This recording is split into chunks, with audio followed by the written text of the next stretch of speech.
Okay, so I would get started with Remix. If the connection ever gets bad, please just interrupt me. I don't want to be a robot voice, and I'd rather wait a minute until it stabilizes again. Cool. So if you don't have any questions ahead already, let me just get started by introducing Remix. Remix itself is a full stack web framework. At least that's what the Remix website is saying. And now comes my attempt to define Remix. Can you just quickly let me know if you can see my screen and you can read what I'm showing right now? Yeah, looks good. Okay. Font size is big enough? Definitely. Okay, great. Cool. So full stack, what does that mean? It means front end and back end. Probably not going as far as in the introduction said that Kisco is doing chips to websites. When I say back end, I mean like a web server, and front end means client side on the browser. At least that's what full stack stands for in like a web kind of context. And Remix defines itself that it starts in the middle. So it sits between the server and the client and reaches out in both sides and tries to do as much as possible by still being kind of using the platform, the web platform, and not doing too much magic. So on the server, as I said, Remix sits on top of the server. That means it's not replacing your server. So let's say you have an Express web server or an Express API running. You would use the Remix package for Express, which acts as an adapter, and you actually have to write code inside your Express app to let Express know about this Remix adapter as a request handler. And then this adapter makes sure that all the requests that come into Express are transferred to the Remix framework and then provided to you in your environment. And then that means that you can run Remix everywhere, because if there's an adapter for your server environment, that means Remix can run on it. It doesn't even need to be Node.js like Express. It can also be Deno or Cloudflare Workers and so on. And then, as I said, there's some server requests coming in, right? We're talking about websites here. So every fetch or get request is a request, and the adapter makes sure to make this a request that your Remix application understands. And then in your Remix project, Remix provides you a set of APIs and a lot of conventions that make sure that inside the framework, you know what to do and how to develop your web app. And then we will go to the Remix website in a second, and they actually don't really mention React in the beginning, but right now Remix is rendering React applications. They emphasize that in the future they can maybe also support Vue or Svelte, because the connection between Remix and React or interaction is not that strong. But right now Remix server-side renders your React application. And after the initial server-side render, Remix then sends the response through the adapter back to the server, where it then is getting sent to the client or the user's browser. And then on the client, Remix is also working on the client. There's a React package which uses React Router. I think probably everybody of you has heard of React Router. It's probably the most popular routing framework for React apps. And it's developed and maintained by the same guys who founded Remix, Ryan Florence and Michael Jackson. So Remix and React Router really work hand in hand, and Remix under the hood, everything is basically React Router. And then on the client, Remix sits on top of React using React Router to manage how requests are sent back to the server. So Remix sits both on your client-side application and server-side on top of to manage basically the full stack of your web app.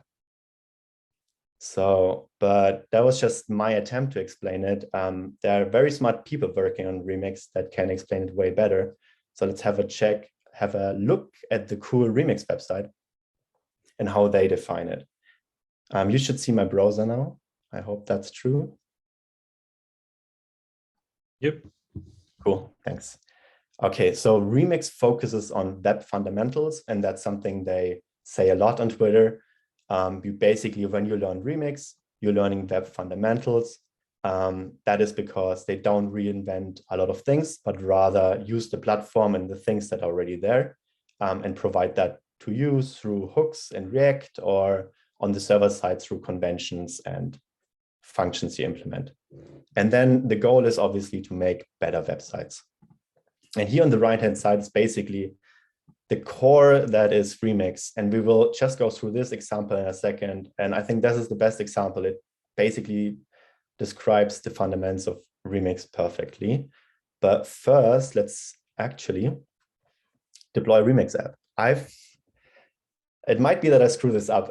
I'm not really good at live coding, but let's see how far we get. My goal is to deploy a new Remix app to a server provider who's called Fly.io and make this happen like 3 minutes or less.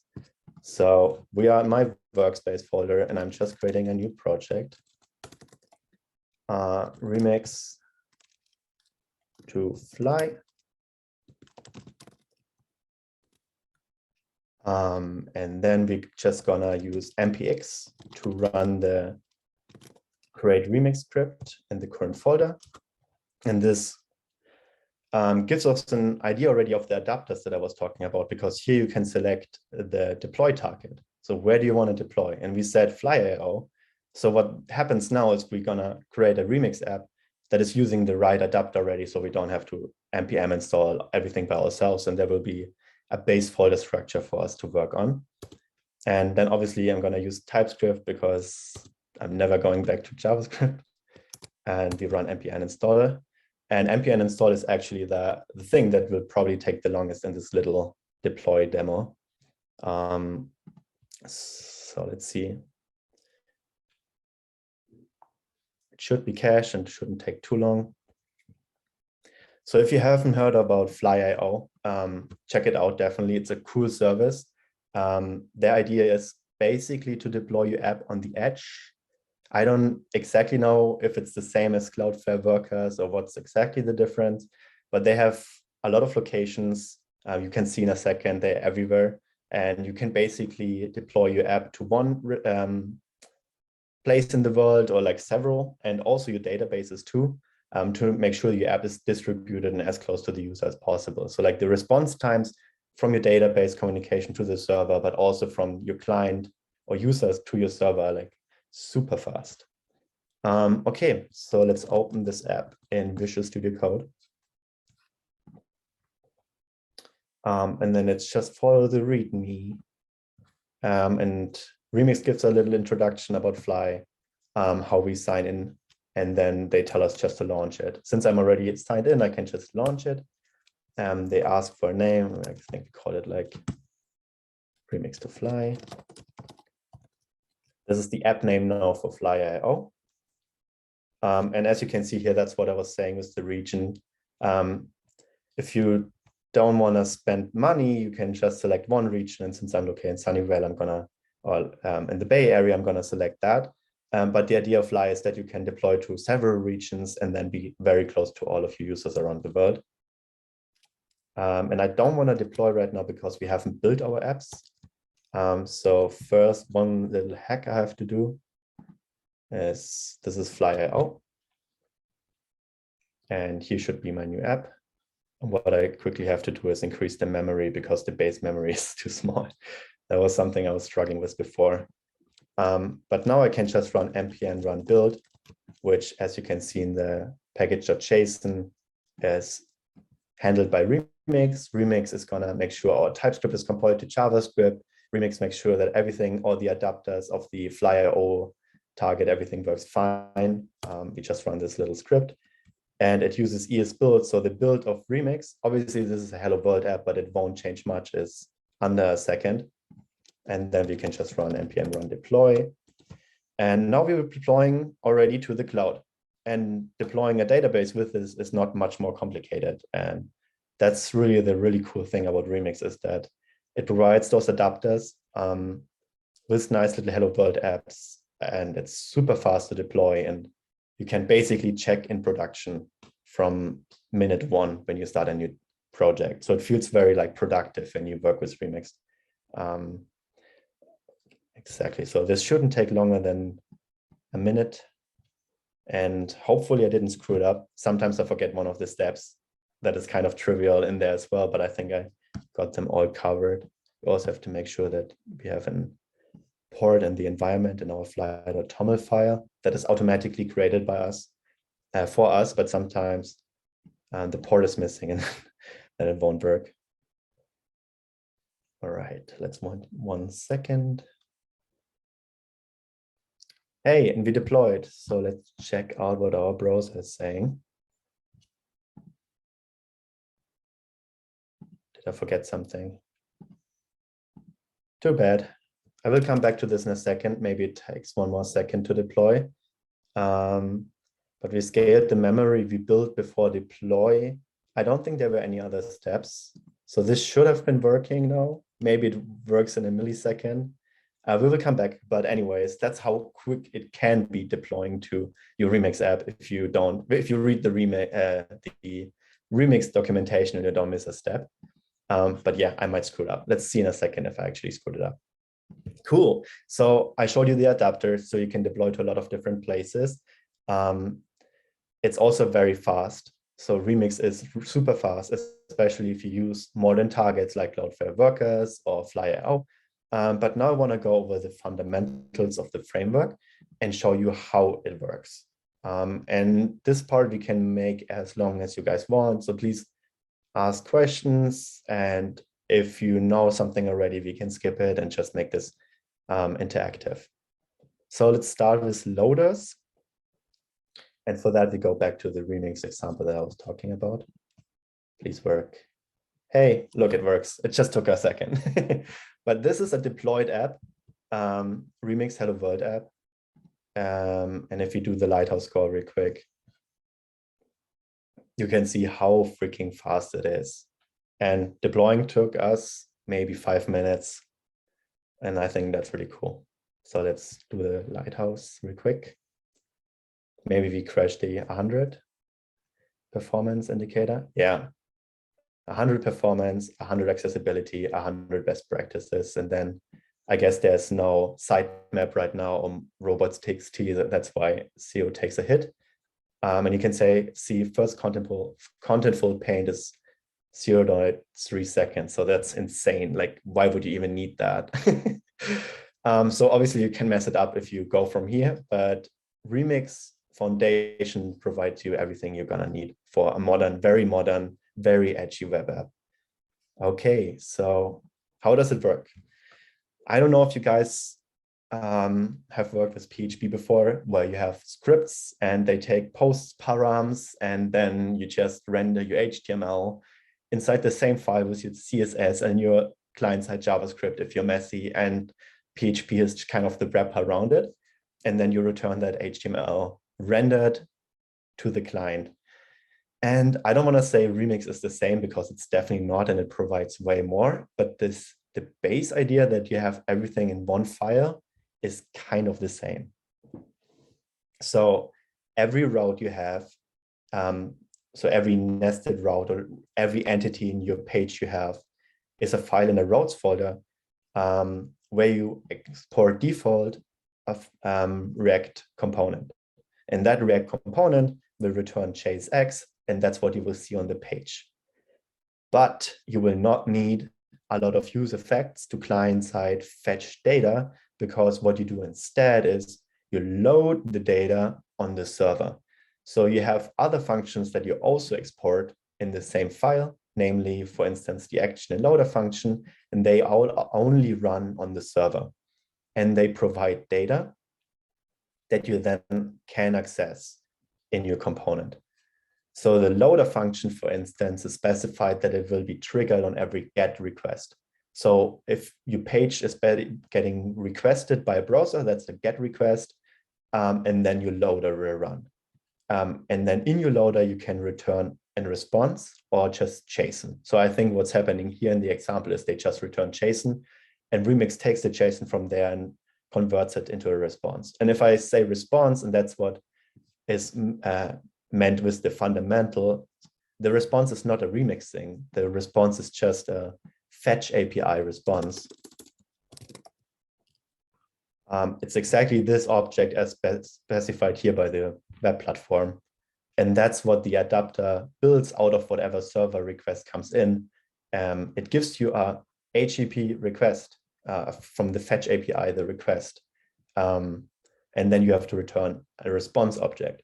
You don't even have to import that, because in every Remix project, they are auto-imported in global. So you can just start using them with new response, new request, and go from there.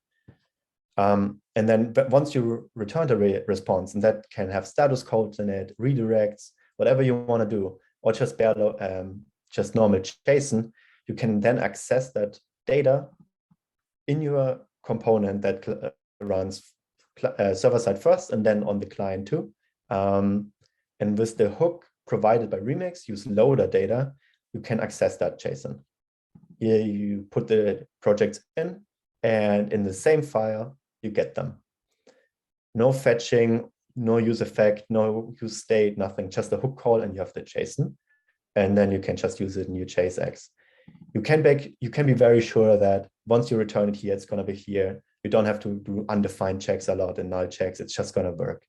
Obviously, I'm simplifying stuff now, and obviously it's going to break, but also Remix has good tools to avoid that, or like to work with errors and actually handle them accordingly. So that's the use loader hook with the loader function that runs on GET requests and then returns your React app to the client. Yeah, and as I said, normal request object, normal platform response object. And the next cool thing, and we will go back to the example again, is so if you want to change data, you're actually going to do it with forms. And when I saw that in the beginning, when I started learning Remix, I was like, I don't think I want that, honestly. Like, isn't there a reason we do fetch or node fetch and just work with JSON? Isn't forms something super annoying, or like old schools? I've heard on Twitter people say Remix is a boomer framework. So isn't that like super boomer here, the forms thing? And I actually now think the answer is no. I've never had so clean React code. And in the end of the day, right, we are React developers, you want to write cool React code. And form makes it so much easier to handle your state client and server side. And you still can use use effect with Remix, right? For cool, I don't know, progressive enhancements, animations, use layout effect, even if you're careful. But you don't want to do use effect to like fetch data on first mount and then have a state for loading and then display spinners until this state is set to successful. And then you always forget to handle the error case because there's already so much code in your component. And instead of that, what you just have is a form component that takes care of all of that for you. Just like, and it's just basically a little wrapper around the actual form, HTML form element. And you can even use the form element. The form component just does a lot more things for you. But then you use the same things. You say, that's a post, not a get, but you can also do a get with forms. I have an input with name title.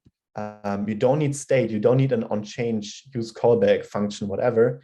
And you have a submit button. You don't need to prevent some defaults on the submit of the form. You just actually submit it like it's intended.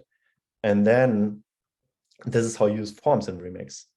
And then what happens next, and that's where, when we go further, where the actions and use action data comes in, that's the next step. That's the server side of the forms, basically. If you click on that form and you actually do a post, what will happen is you go to the action, because loader does get requests, action does everything else. I don't know if it supports patch, honestly, but it definitely does delete, post, put. And then you can just get the form data through Remix helpers and the normal request object that we talked about, and access the form data without needing to write it and pass it into chasing, sending it in a fetch, use callback, async things in your component, but you just send them off over the platform, use the name as from the input to access it over the form data on your server. And then obviously you can do validations. Is the title long enough? Is the title too small, and so on and so forth. And then again, return a response, redirect, not authorize, whatever, or just JSON, and that will then be handled by Remix and turned into a response. And then something that is not shown in this example, but the same way you can use the use loader data hook to access the JSON returned from a loader, you can use the use action data hook to access the response from an action. And I want to actually show you that in like a little demo app that I have here. That's the app. I coded over the last weekend, and it's to learn with flashcards online, because I'm doing a lot of leak coding right now, and it's pretty helpful to write yourself some flashcards. So that's what the app is for, nothing big. And if you go and add new flashcard, you can see a little form to save a new flashcard. And that form here is where we will go now. It's in the create file. And here you can see I have an action. That's what I just talked about. That's what you export from every route file that supports post, put, delete, or other than get requests. And you can see in here, I handle the user session through cookies. Just like on the remix.run example, I use the form data helper function to get the form data. Then I call my database function or action to do magic with that and save the flashcard. Then that's just some abstraction that I use that is probably way too fancy and not needed. And based on whatever happens on the create flashcard, I send JSON back. As I said, right, you can send JSON back. Or in case of success, I actually just do a redirect, which is a remix helper function to return a response with the redirect status code and the new URL, route that I want to go to.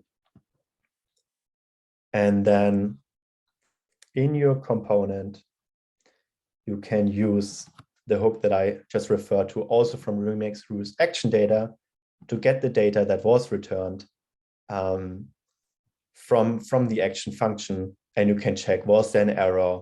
If there's an error, then, as I said, you can still use effects and do accessibility things like focus the message box so it's read out to the screen reader and so on and so forth. You can use the action data JSON to display an error message and so on and so forth. But you don't need to do on top of that, you don't need the client-side fetching. That's all handled by the form element, which I think is kind of cool. And makes very clean code. So that was the action. And then finally, something that is not explained in this example yet here, but it's also core and essential. And the last essential I want to show you right now for Remix, and that's routes. Because again, this little Remix app here, you have a routes folder. And how it works in Remix, you use React Router, as I mentioned, under the hood. But in Remix, you define the routes in a routes folder. So you don't need that. I bet everybody of you remembers like the great React app way where you have in your index file like a huge React router where you have different like nested routes and define basically the whole structure of the app. You don't need to do that with Remix. Instead, what you do is you just have every route nested in the routes folder, and Remix will figure it out from here. And nested routes work the same way with React routers through this outlet component. So it means in a parent route, you just specify where the child route should be nested in by putting the outlet on the right spot. And just to give you some examples of how powerful that is and how much you can do with that, just in this little app, you can see that I nest everything inside my routes folder in a layout folder. And with the double underscore, what you do is you say, this is not part of the path, it's just for the layout. So as you can see here in my app, there's no underscore layout. That's not happening because that's just for layout, it's not real. And everything you do with underscore will not appear in the path. And then you can see that I have a layout TSX file. And that's my base layout of the page where I have a main element, a header, and the footer. And that is shared across all the child components that are rendered in the outlet. So the create page, you can see, has the header and the footer. And when we go to our landing page again, it has the header and the footer. And this layout component also has a loader, which runs on every GET request and then provides data back for all its child components. So like this user element, a user data object is accessible across the whole app whenever we render within the layout, which we always do in this case because I don't have a different route. And then that's how nested layouts work in Remix. And you can imagine for bigger apps where you have a bunch of nested layers and you need to share layouts across different nested children, this is very, very powerful. And something that I find really hard to do in other frameworks like Gatsby. I did a lot of Gatsby before, and global layouts is always something that I really struggled with in Gatsby. So I'm really big fan of this nested layout situation. Let me see what's next. Nested layout, nested routes and layout routes. That's what I just explained. And then obviously you can do cool things like flashcard dot $ means this is a dynamic part, flashcard ID. So I'm logged in right now as Andre Landgraf, and I have my flashcards here. And if I want to edit one, we will go to this page that is flashcard/ID. And that's what we define here. Because I don't have a flashcard page, I just have a flashcard/flashcard ID page. So you can define that as 1.5 is the dot, and the dot will then be part of the route and replaced. And that's how you do also parameterized routes with the $. And then you can access the parameters in your actions and in your loaders through something that is called Params. Next to the request object, you have Params, and in your Params, you can just access the flashcard ID by the name you define your file, and then you can find the right flashcard and return it as JSON back to users. And then again, through the use loader data hook, access it. And that's basically what Remix is all about. It's the nested routes that are very powerful. You do your data management on the server side where it kind of belongs.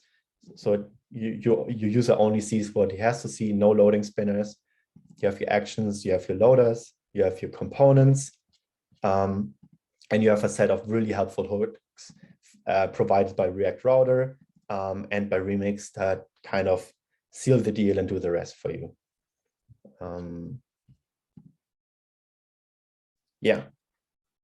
And while I was developing this app, I don't know if you guys use GitHub Copilot, but it spit out this code for me.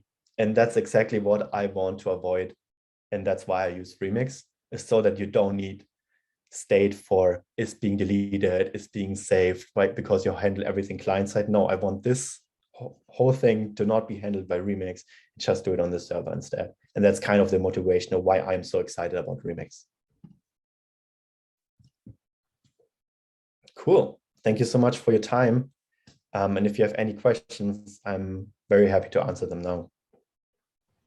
Can we get a GitHub? Do you have a GitHub repo that we could to look at this to that project? Yeah, of course.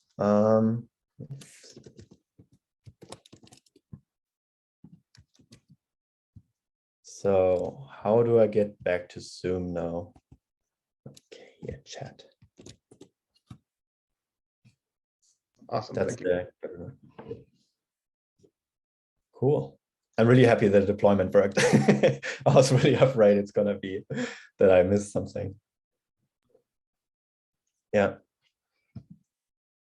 That was great. Okay. Thank you so much for walking us through that. Of course.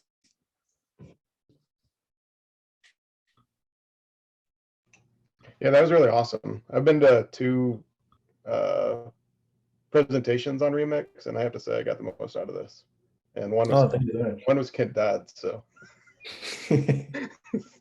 Well, I really appreciate that feedback. I think the other ones, from me being at the level that I'm at, they were just kind of way over my head, and this seemed inaccessible. This made it seem accessible, and I appreciate that. Oh, okay. Glad to hear that. That's a question. Andre, how would you make a table of contents or list showing the name of each flashcard? Yeah, I can totally walk you through that. So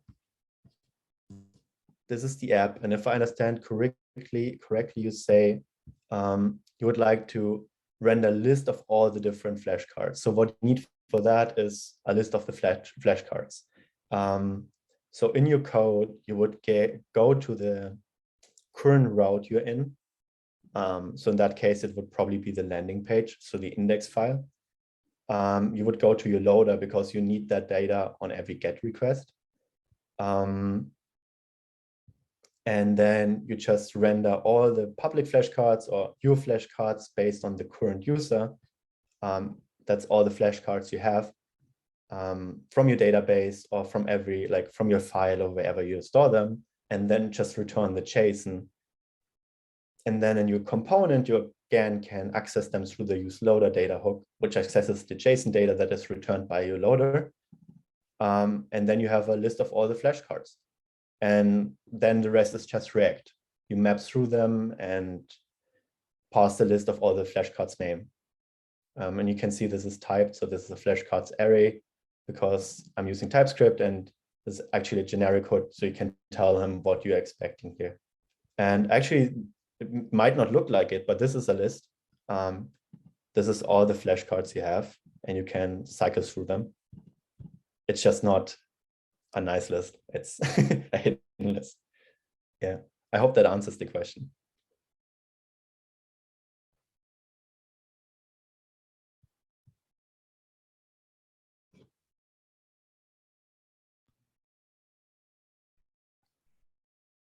How does the length of develop and render cycle compare to something like Gatsby or Next.js?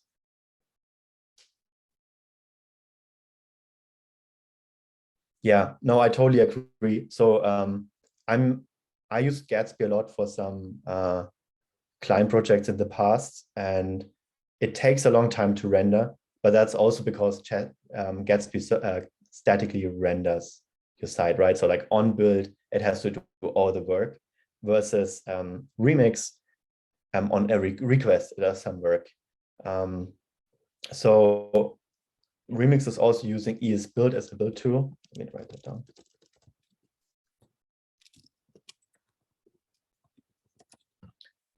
And ESBuild is insanely fast. So that's why when you actually compile your app or your Remix app, it's going to be lightning fast. It's always, I have a very big Remix app and it's always under 1 second. Like sometimes I screwed something up and then it was like a second a little bit, but it's almost always around a second, versus like Gatsby, which might take like, I don't know, 5 minutes sometimes, right? When you have a lot of static pages or like dynamic content and a lot of static pages.